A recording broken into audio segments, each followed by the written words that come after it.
नमस्कार, सुबह के 7 बजने वाले हैं। मैं हूं नीलू और अब करते हैं खबरों की शुरुआत एक बड़ी खबर के साथ। तो सूत्रों के हवाले से जानकारी निकलकर सामने आ रही है कि अयोध्या में 5 अगस्त को राम मंदिर का भूमि पूजन हो सकता है और प्रधानमंत्री मोदी 5 अगस्त को अयोध्या के दौरे पर आ सकते हैं। खबरों के मुताबिक राम मंदिर का शिलान्यास भी प्रधानमंत्री मोदी करेंगे।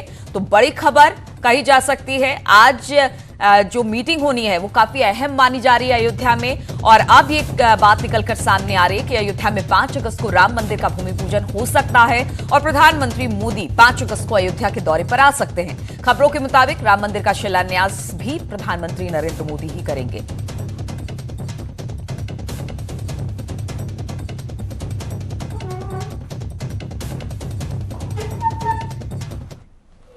और इसके पहले शुक्रवार को लखनऊ में मुख्यमंत्री आवास पर एक अहम बैठक हुई। बैठक में अयोध्या में राम मंदिर के शिलान्यास की तारीख और तैयारियों पर मंथन किया गया। बैठक में मुख्यमंत्री योगी आदित्यनाथ के अलावा धर्मार्थ कार्य मंत्री नीलकंठ तिवारी और राज्य के आला अधिकारियों के साथ अयोध्या में डीएम भी इसमें शामिल हुए। हालांकि अयोध्या के डीएम वीडियो कॉन्फ्रेंसिंग के जरिए बैठक से जुड़े।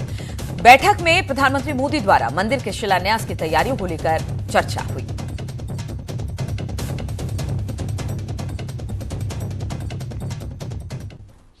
और इन सबके बीच आपको बता दें कि अयोध्या में राम जन्मभूमि ट्रस्ट की आज अहम बैठक होने वाली है, जिसमें राम मंदिर के भूमि पूजन की तारीख का ऐलान होने के साथ तैयारियों के प्लान को भी फाइनल किया जाएगा। श्री राम जन्मभूमि तीर्थ क्षेत्र ट्रस्ट की बैठक आज दोपहर 3 बजे होगी। ट्रस्ट की बैठक अयोध्या सर्किट हाउस में होगी। ट्रस्ट की बैठक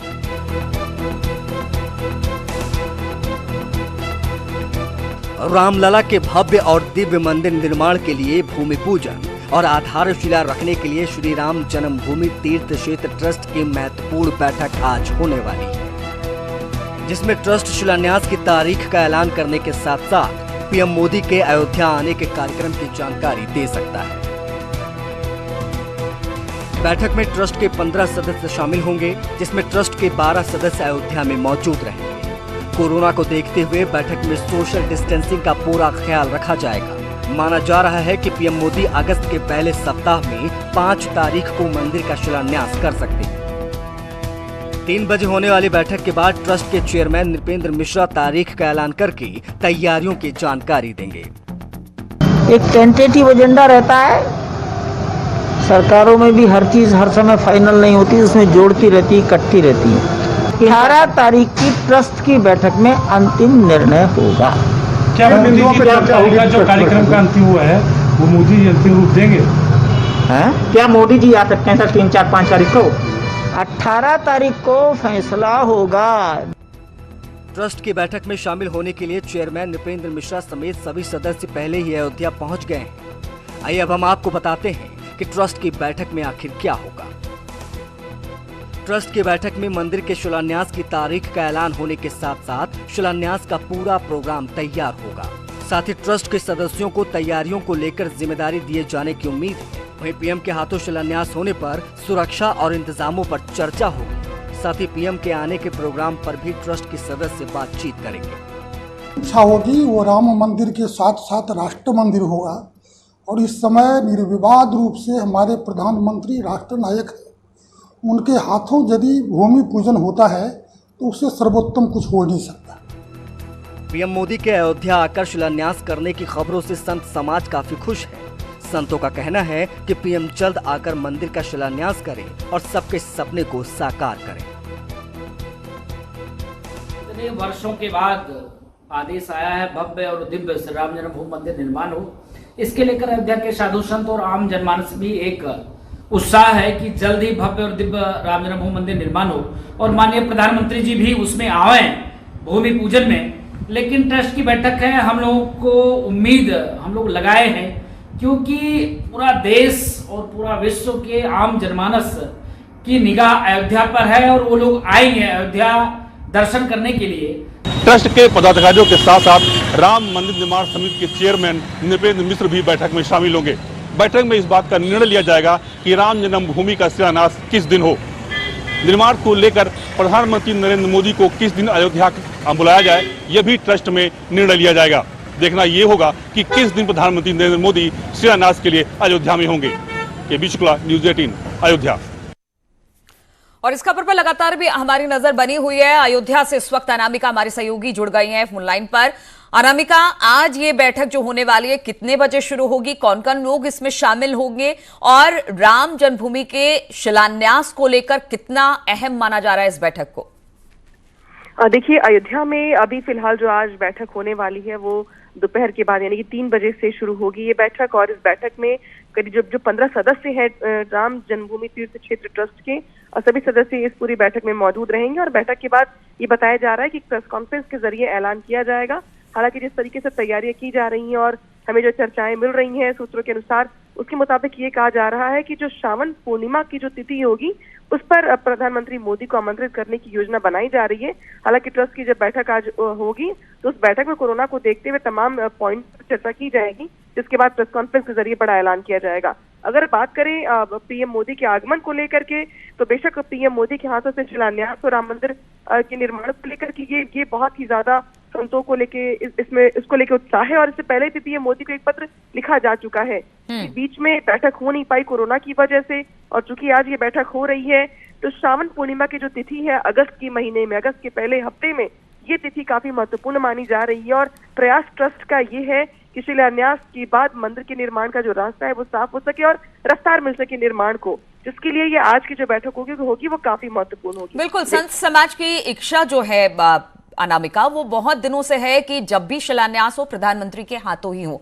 आज उस तारीख की घोषणा कर दी जाएगी जिस दिन शिलान्यास होगा, लेकिन क्या जब प्रधानमंत्री के पास ये न्योता भेजा जाएगा, क्योंकि उनका भी अपना एक शेड्यूल, उनकी भी एक टाइमिंग होती है, उस आधार पर ही डिसाइड होता है कि कौन सा दिन होगा, क्या होगा, तो हम ये माने कि हो सकता है कि संत समाज अपनी तारीख रख दे, लेकिन वहां पर शेड्यूल के आधार पर देखना होगा पीएमओ की तरफ से कि कौन सा डेट मिलता है, कौन सी तारीख मिलती है। क्या ये भी हो सकता है? देखिए, बिल्कुल ठीक कहा आपने। जब राम जन्मभूमि तीर्थ क्षेत्र ट्रस्ट की जब ऐलान किया गया था, उसके बाद भी ट्रस्ट के कुछ लोग प्रधानमंत्री मोदी से मिलने के लिए गए थे। उन्होंने आग्रह भी किया था कि राम मंदिर निर्माण का जब भी शिलान्यास हो पीएम मोदी के हाथों से ही हो। उसके बाद एक पत्र के जरिए भी आमंत्रित किया गया, लेकिन उसके बाद कोरोना की वजह से हालात बहुत हद तक बदले। काम में चूंकि जो संतलीकरण का काम था, जो बाकी जो चीजें थी, वो उस रफ्तार में नहीं आगे बढ़ पाई। लेकिन अब भी कोरोना काल में ही सही, लेकिन राम मंदिर के निर्माण के लिए जिन लोगों ने अरसे तक इंतजार किया है, उनकी ये इच्छा है कि प्रधानमंत्री मोदी भले अब तक अयोध्या न आए और दर्शन करने रामलला के, लेकिन जब निर्माण का रास्ता साफ हो गया है, सुप्रीम कोर्ट का फैसला आ चुका है, तीर्थ क्षेत्र ट्रस्ट का ऐलान हो चुका है, तो पीएम मोदी के हाथों से शिलान्यास किया जाए। पहली शिला जो है पीएम मोदी के हाथों से ही रखी जाए।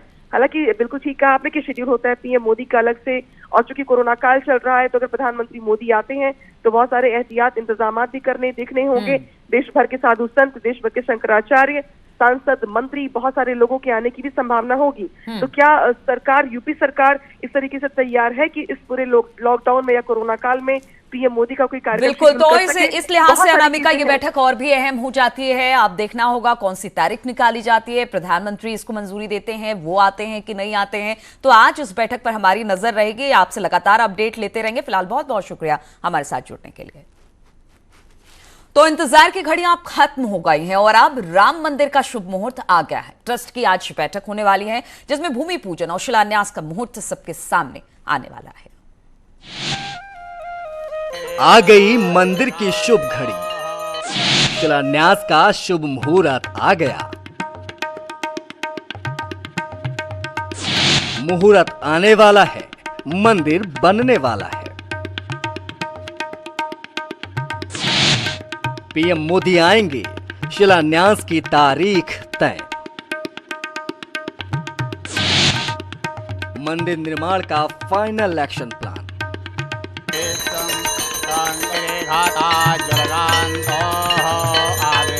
रामलला के भक्तों का इंतजार अब खत्म होने वाला है। अयोध्या में राम मंदिर के भूमि पूजन और शिलान्यास की तारीख तय हो गई। बस औपचारिक ऐलान होना बाकी है। पीएम मोदी का आने का इंतजार अयोध्या में सबको है। करोड़ों करोड़ राम भक्त उसी दिन का इंतजार सालों से कर रहे थे और अब वो सपना साकार होने जा रहा है। वर्षों चली अदालती लड़ाई के बाद मंदिर के पक्ष में जैसे ही फैसला आया, तभी से मंदिर निर्माण की तारीखों को लेकर कयास लगने लगे थे।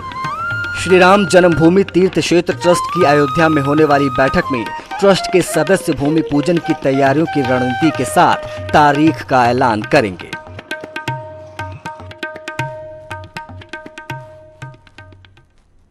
तो अयोध्या में राम मंदिर को लेकर हलचल तेज हो गई है। दिल्ली से लेकर अयोध्या तक बैठकों और मंथनों का दौर जारी है और उम्मीद है जल्द ही मंदिर का शिलान्यास होगा। सुप्रीम कोर्ट के फैसले से शिलान्यास तक कैसा रहा सफर, एक नजर डाल लेते हैं।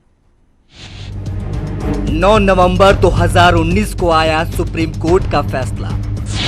विवादित जमीन पर माना रामलला का हक, मस्जिद के लिए अलग जमीन देने का आदेश, अयोध्या में ही 5 एकड़ जमीन देने का आदेश।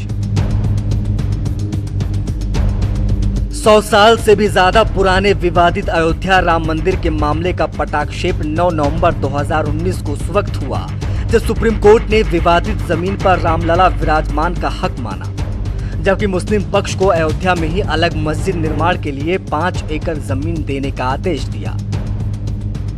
इस फैसले को सभी पक्षों ने सहर्ष स्वीकार किया और एक लंबे विवाद का अंत हुआ। इस फैसले के साथ ही सुप्रीम कोर्ट ने सरकार को 3 महीने के भीतर ही राम मंदिर के लिए ट्रस्ट बनाने का आदेश दिया था। श्री राम जन्मभूमि तीर्थ क्षेत्र ट्रस्ट का गठन 5 फरवरी 2020 को लोकसभा में पीएम ने की थी घोषणा। पीएम ने ट्रस्ट के नाम का किया था ऐलान। ट्रस्ट में है कुल 15 सदस्य, 10 सदस्य स्थायी हैं जिन्हें वोटिंग का अधिकार है, 5 सदस्यों को वोटिंग का अधिकार नहीं है। 19 फरवरी को इस ट्रस्ट की पहली बैठक दिल्ली में आयोजित की गई, जिसके बाद नियमित रूप से ट्रस्ट की बैठकों का दौर चला और अयोध्या में राम मंदिर के शिलान्यास पर चर्चा और रूपरेखा तय होती रही। इसके अलावा यूपी सरकार भी इस ओर सक्रिय रही। कोरोना ने लगाया काम पर ब्रेक। अयोध्या में रुका पत्थर तराशने का काम, ट्रस्ट की बैठकों का दौर भी थमा। मार्च में कोरोना महामारी के फैलने के चलते देश में संपूर्ण लॉकडाउन लग गया, जिसके चलते मंदिर निर्माण की रणनीति पर भी ब्रेक लग गया और अयोध्या में भी छेनी हथौड़ी की खन खन थम गई, जहां पर पत्थरों के तराशने का काम चल रहा था। बहरहाल अब एक बार फिर से ट्रस्ट की गतिविधियां तेज हो गई और बैठकों का दौर भी तेज हुआ है। उम्मीद जताई जा रही है कि जल्द ही अयोध्या में भव्य राम मंदिर के निर्माण का शिलान्यास होगा। Bureau report, news 18।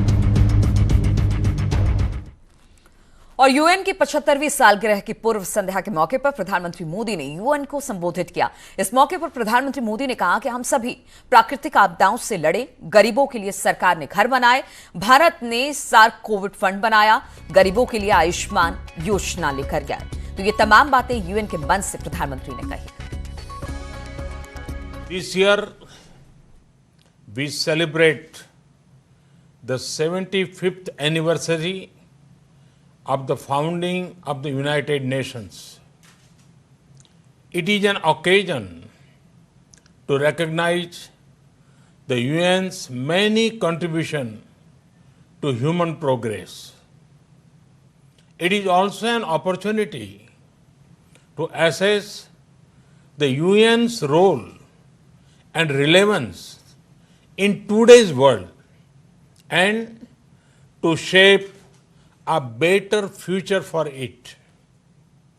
Excellencies, India was among the 50 founding members of the United Nations immediately after the Second World War.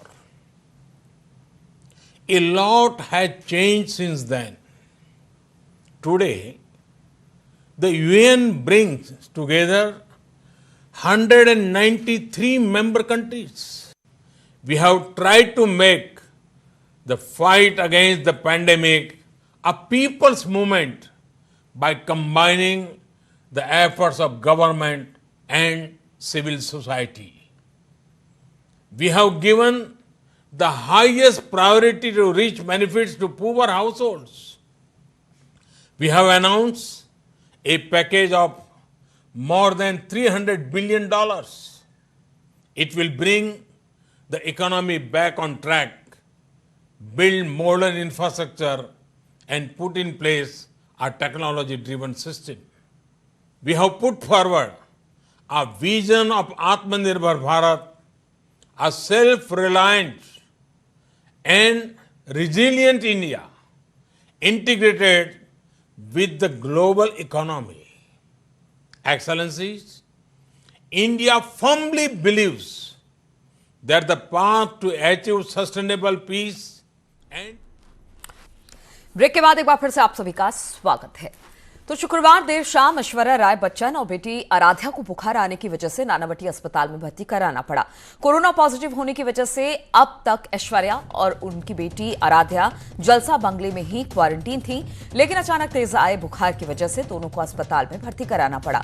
हम आपको बता दें कि कोरोना पॉजिटिव होने की वजह से अमिताभ और अभिषेक पहले से ही नानावटी अस्पताल में एडमिट हैं।